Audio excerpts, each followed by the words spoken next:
Hi, good morning, everyone. Nowadays, there's a lot of girls under the age of 16 who are sexually active. So that's why I came to the conclusion that doctors should be allowed to give birth control pills to girls under the age of 16. There is 50% of U.S. teens aged 15 to 19 are already sexually active, and there are 1.24 million unwanted or unintended pregnancies in the U.S. When we're at that age, 14, 15, 16, we don't really have a stable relationship. Like it's our first boyfriend, second boyfriend, but we don't really like plan to stay with them. So I think if, like a lot of guys just look for the girls for, for that. And then a lot of us would follow for that. And it's good if we protect ourselves because who knows if we're going to stay with that person or not. So I think we should be prepared and,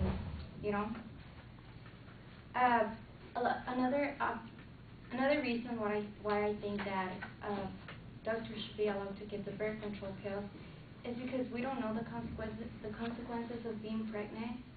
At that time, we don't really think like, oh, I'm going to get pregnant, what I'm going to do. So I think we really need to think about it, but at that moment, we don't realize that, like, what we're going to do if we get pregnant, like, we realize that, like, after, when we're like, oh, I'm pregnant. Another thing is, like, a lot of girls at that age, they get raped. I know we don't know that we're going to get raped or we're going to, but it doesn't hurt to be protected. So, and the article underage birth control says that teenagers are going to own sex no matter what, so instead of trying to get them to not hold sex, we have to try and get them to hold sex. And get them to own sex as responsible as possible. I agree with this. I mean, even if our parents talk to us, we're not going to listen, Even the education they give us and stuff, I mean, we're not going to listen. So it's good for them to talk to us, but also tell us, like, if we're going to do it to protect ourselves. To try to, be responsible about it. Because either way, I mean, they talk to us, but we don't really listen to our parents. I found another statistic that says that about a quarter of all teenage pregnancies in the U.S. end in abortion. The great majority of teenage pregnancies are unintended, and 2 out of every 5 unintended pregnancies in 2001, that is 40% of it, ended in abortion. That's another reason why I think the doctors should be allowed to give the birth control pills, because at that age we're not prepared to be parents of a kid, or we're scared to tell our parents that we're pregnant. So the only thing that we found, the only thing that we found that is common sense to us is to get an abortion, because we're not going to be able to finish school, we're not going to be able to have an education, to work, like our old goals are going to put down because we have to take care of our kids. We have to think about the financial responsibilities that we're going to have having a kid, and then another thing maybe we're going to be scared of what people's going to say about us, like at a young age and be a mother. So, in the past, teen pregnancy accounted for 50% of the high school dropout rate among teens between the ages of 15 through 18. When we get pregnant at a young age, I think we have to leave school because we don't have time to be taking care of our kids and going to school, do homework. I mean, if we have someone that takes care of our kids, it's good, but sometimes we don't really find babysitters to take care of our kids. We have to leave school because we have to work to, support our kids.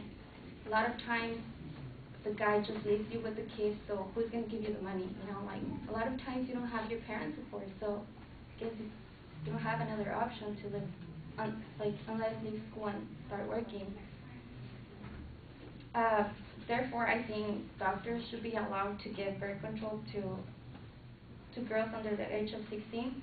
I know it's not a good idea, but it's a worse idea if we have sex and we don't protect ourselves. Thank you.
Nathan, are you here?